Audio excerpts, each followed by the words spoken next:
Peace and blessings. What's going on, fam? It's the boy, Siande.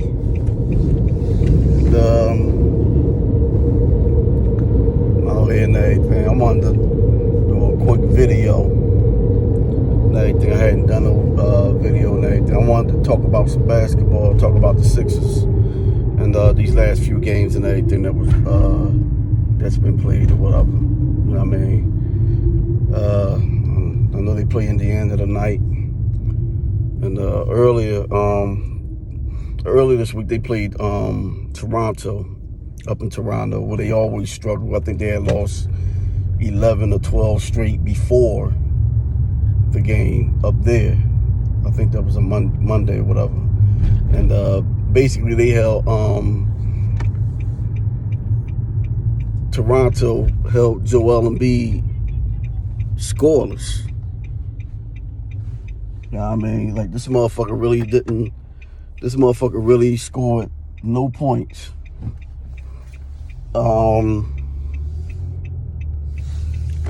And Sixers wound up losing the game by 5 and everything. Game they were leading at the end of it, despite Embiid not making hitting any shot and everything.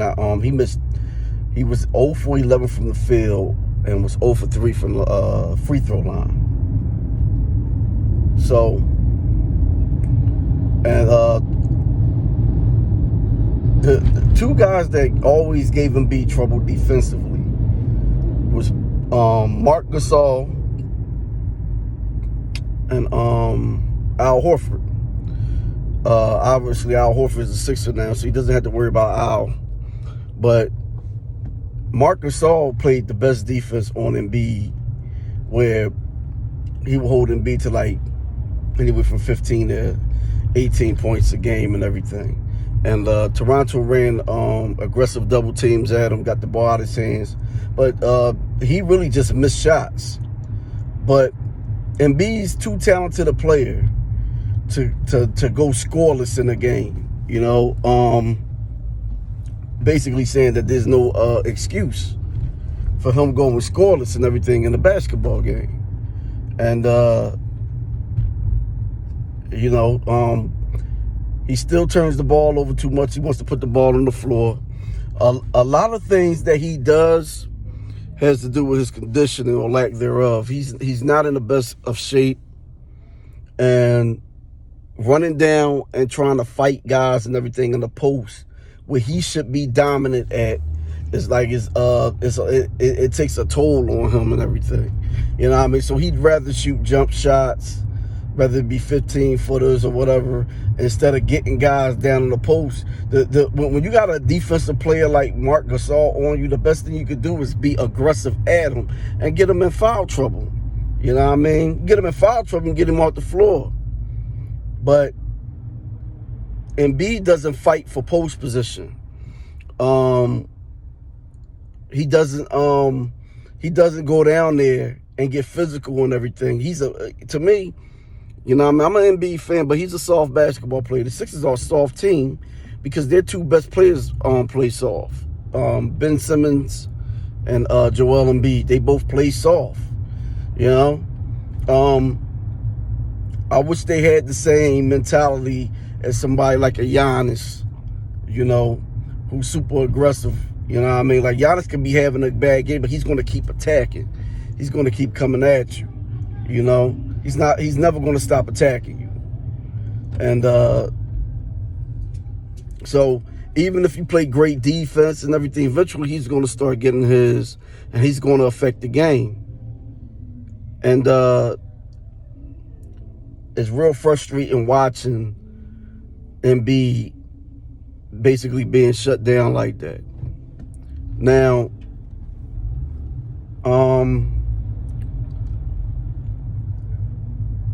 you know, after that game, they played the Knicks.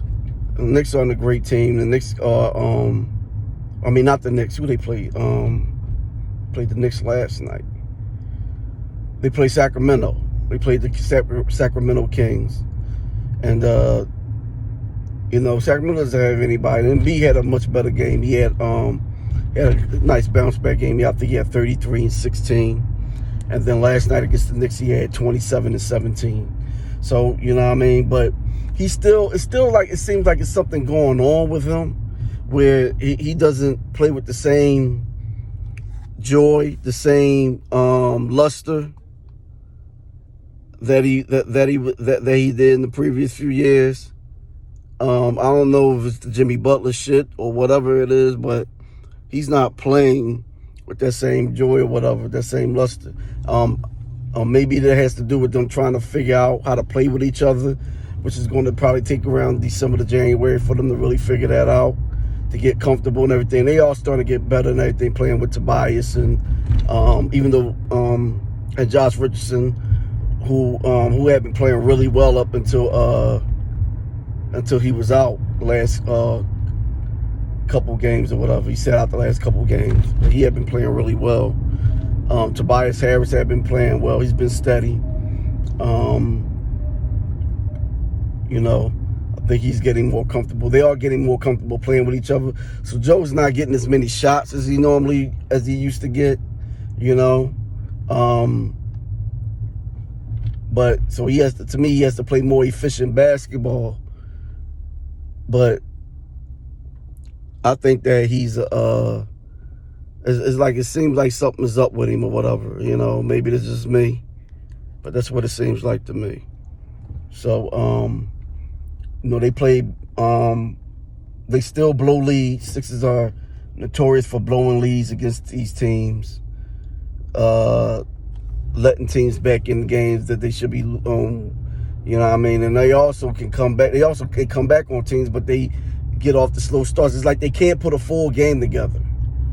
The only game I think they put a full game together was the Miami game, and that was an emotional game for them because Jimmy Butler coming back and all that type of shit. So,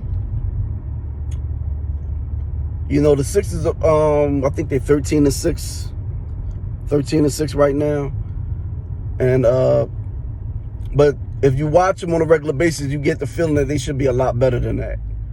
They've been in every game. They've blown 4 games.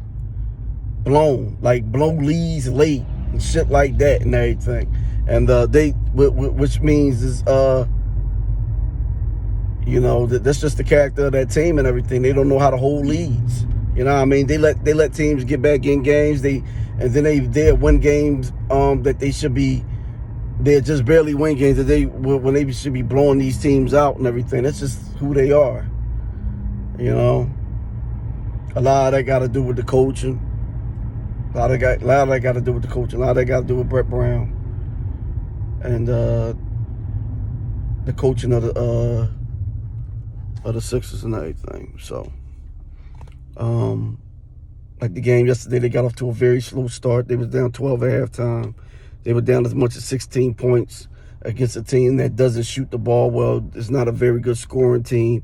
Yet, against the Sixers, all of a sudden, they knocking down everything. The Sixers weren't playing aggressive and everything. When they decided to turn up the heat, they came back and everything and was able to win the game, which shows you their talent level that they're able to do that, but it also shows you their inconsistency and their schizophrenic nature,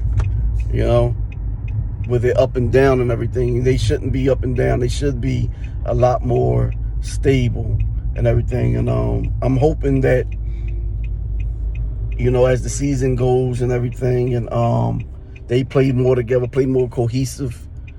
They play together and get that cohesiveness and everything, that they'll play a lot smarter basketball and everything. But I think a lot of that got to do with the way Ben Simmons plays, because he's a guy that he's a point guard. He's a de facto point guard because he doesn't control the game like a lot of point guards do. He doesn't. The guy with the ball in his hands controls the game, and Ben doesn't do that.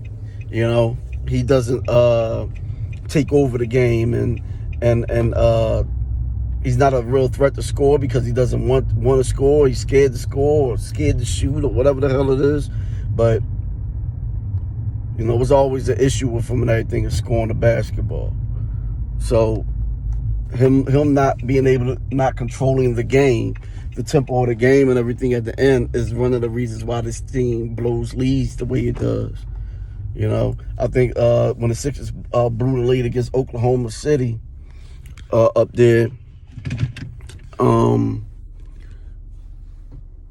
they blew that lead against Oklahoma City. You know, that was a good show of what a point guard does and everything. Chris Paul basically gave you the blueprint and showed you how to control the game, control the end of the game and everything, and you know, lead the team and everything to the W. And the Sixers just don't have that with Ben being a point guard. I really think he needs to be off the ball. And they need to get a point guard in here who can shoot the basketball, control the game. Doesn't necessarily have to be a superstar. Of course, that would be nice, but just a steady guy who can lead the team and everything and settle the team down and get them in good situations and get them good shots at the end. And if not, take the shot itself. You know. So that's all I got to say. This is my thing on the Sixers. Peace and blessings, everybody. I'll say.